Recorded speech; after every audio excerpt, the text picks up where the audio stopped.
air seni mereka. Pada suatu hari Rasulullah SAW melintasi dua kuburan. Kemudian Rasulullah bertanya, kuburan siapakah ini? Para sahabat tidak ada yang mengenal. Beliau menjelaskan, innahuma la yu'adzaban. Kedua penghuni kuburan ini sedang disiksa Allah Subhanahu wa taala. Wa ma yu'adzabani fi kabir. Keduanya disiksa bukan karena hal yang besar menurut masyarakat. Keduanya disiksa karena perbuatan yang dianggap sepele oleh masyarakat, dianggap remeh oleh masyarakat. Amma ahaduhuma, yang pertama, fakana yamshi bin namimah. Salah satunya biasa mengadu domba, dan ini wajar, sering terjadi, dianggap sepele oleh masyarakat. Naklul kalam, memindahkan, menukar, kemudian menyampaikan pembicaraan, tanggapan dan komentar.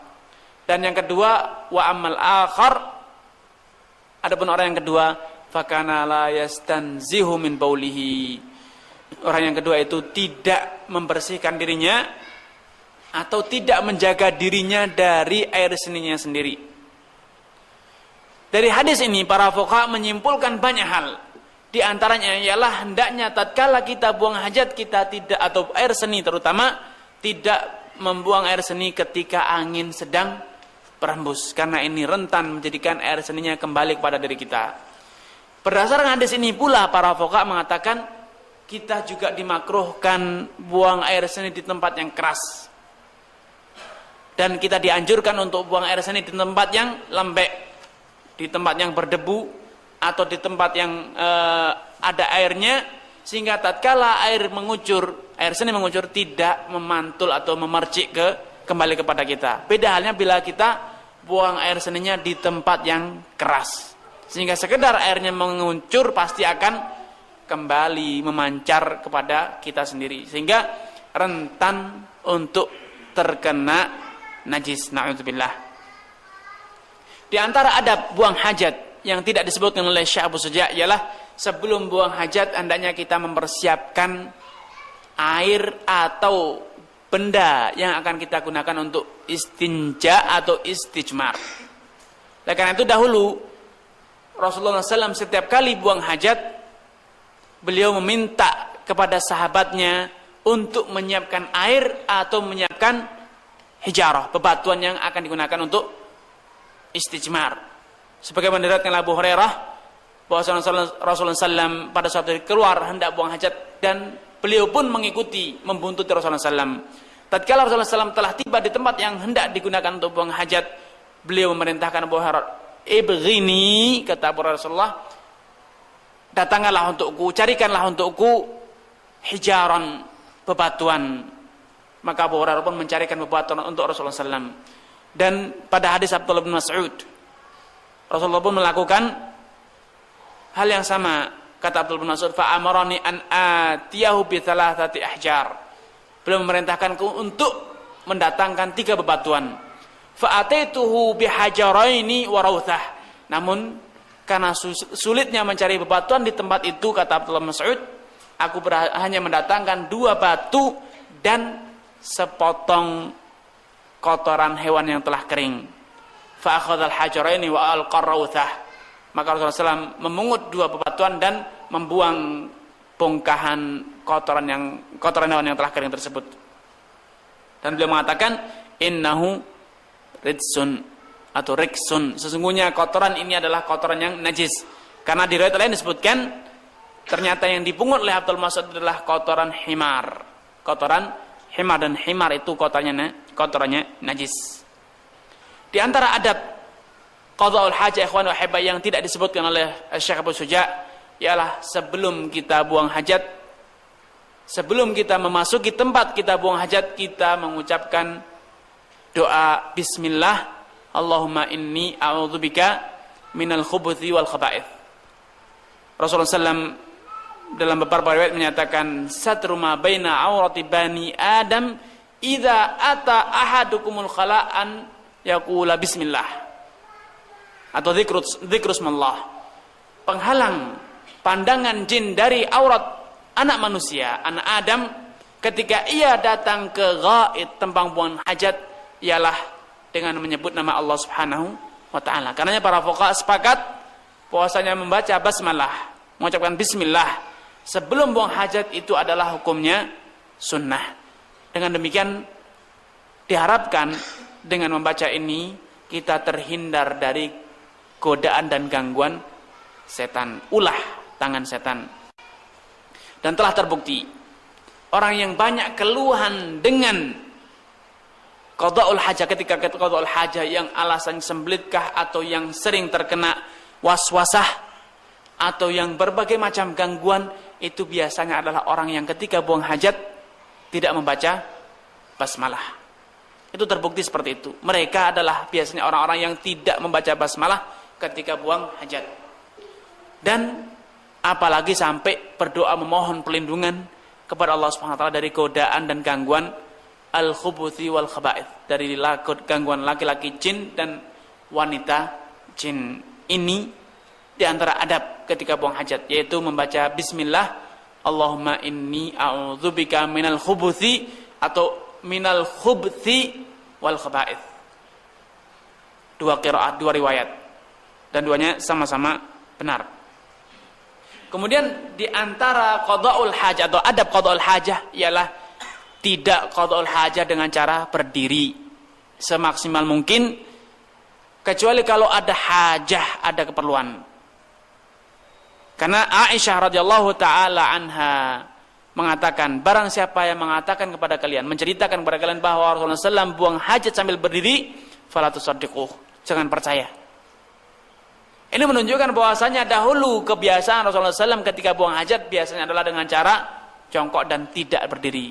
Walaupun telah ditemukan riwayat yang tidak diketahui oleh Aisyah bahwasanya Rasulullah SAW atas subatatu qaumin, mendatangi tempat sampah sebagian masyarakat dan fabala qa'iman, kemudian beliau buang air seni dalam keadaan berdiri.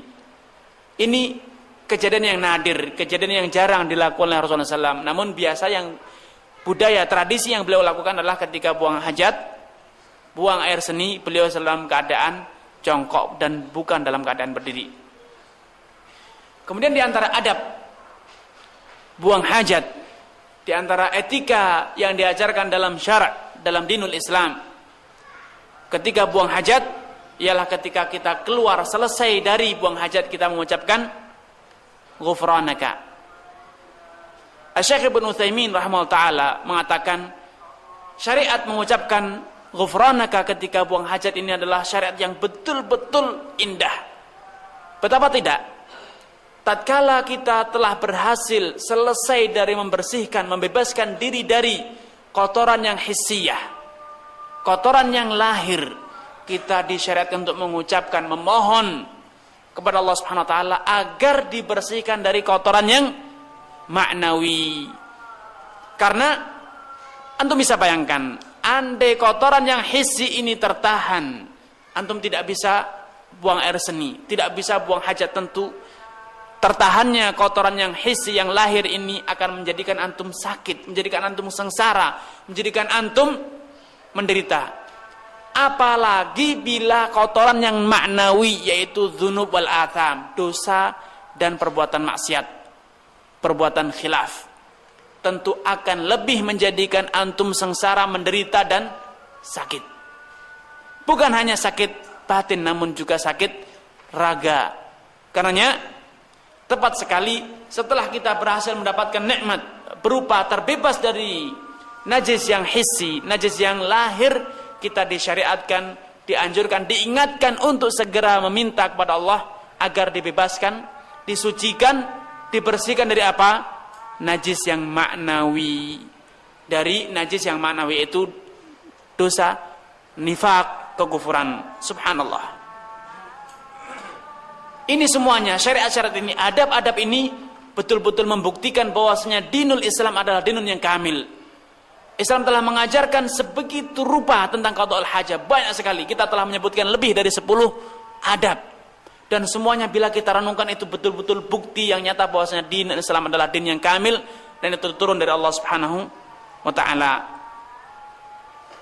Kemudian di antara etika qada'ul hajah yang diajarkan oleh para fuqaha, dan itu merupakan bukti bahwa dinul Islam ini adalah dinur rahmah, ialah seusai kita buang air kecil terutama, kita disunahkan untuk mencipratkan sedikit air ke pakaian kita. Tujuannya apa? Hikmahnya apa? Agar kita terbebas dari waswasah. Setiap kali kita digoda, dibisikkan oleh iblis, oleh setan, bahwasanya ada tadi air seni yang terciprat, atau tadi kamu belum selesai, belum bersih, sudah mengenakan celana, itu lihat celanamu basah, itu adalah sisa-sisa air seni. Untuk menghindari waswasa ini, para fuqaha mengatakan kita disunahkan untuk mencipratkan sedikit air ke celana, sehingga kita dapat menutup pintu setan. Hingga setiap kali setan mengatakan ada kotoran, ada sisa-sisa air seni yang membasahi celanamu, kita bisa mengatakan dengan mudah, itu sejatinya bukan air seni, itu adalah air cipratan yang aku cipratkan tadi. Ini trik, ini kiat untuk memutus pintu-pintu waswasah yang terus-menerus dibuka oleh setan agar kita sengsara, agar kita tidak sempurna dalam ibadah kita. Ikhwani wa hibbai, berbagai adab, berbagai etika yang telah kita jelaskan ini bukti nyata akan kesempurnaan dinul Islam. Bila qada'ul hajah saja, amalan yang remeh, amalan yang hina dina, syariatnya begitu lengkap, begitu banyak adab yang diajarkan. Tentu ini menarik perhatian tersendiri bagi kita, menjadi bukti bagi kita, menjadikan kita sadar bahwa syariat yang lain yang lebih asyraf, lebih mulia dibanding qada'ul hajah, tentu ada adabnya, ada ahkamnya, ada etikanya yang lebih sempurna. Bila qada'ul hajah amalan yang remeh, amalan yang hina dina, diajarkan etikanya demikian rupa, tentu amalan yang lain lebih layak. Karena dahulu Salman Al-Farisi tatkala ingin membuktikan tentang sempurnanya dinul Islam, beliau menjadikan ini syariat qada'ul hajah ini sebagai bukti nyatanya. Tatkala seorang Yahudi yang datang ingin menghina dinul Islam,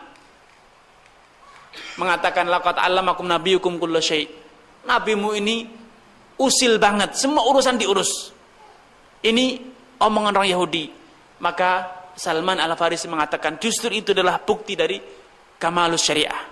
Islam ini sempurna, sampai urusan yang sepele pun ternyata kita telah diajari, dituntun agar kita bisa menjalankan hal yang sepele ini, hal yang hina din ini dengan cara yang sempurna, cara yang paling mulia, cara yang paling bagus. Tentu amalan yang lain, tidur yang itu lebih mulia dibanding qada'ul hajah.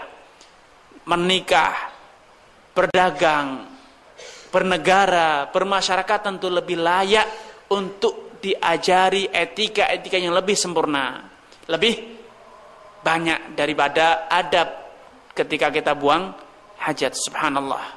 Alhamdulillah, tentu ini semuanya layak bagi kita untuk terus-menerus banyak-banyak mengucapkan alhamdulillahilladzi hadana li hadza.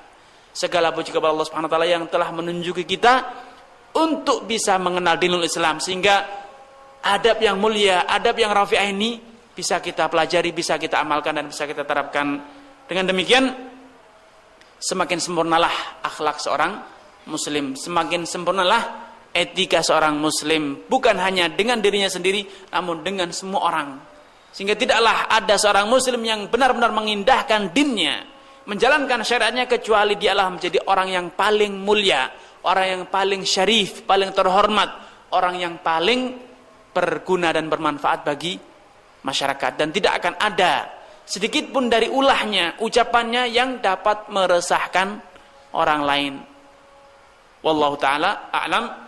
Semoga apa yang disampaikan ini semakin menumbuhkan iman, semakin mengokohkan ketakwaan kita dan kepercayaan kita kepada dinul Islam yang kita cintai ini. Wassalamualaikum warahmatullahi wabarakatuh.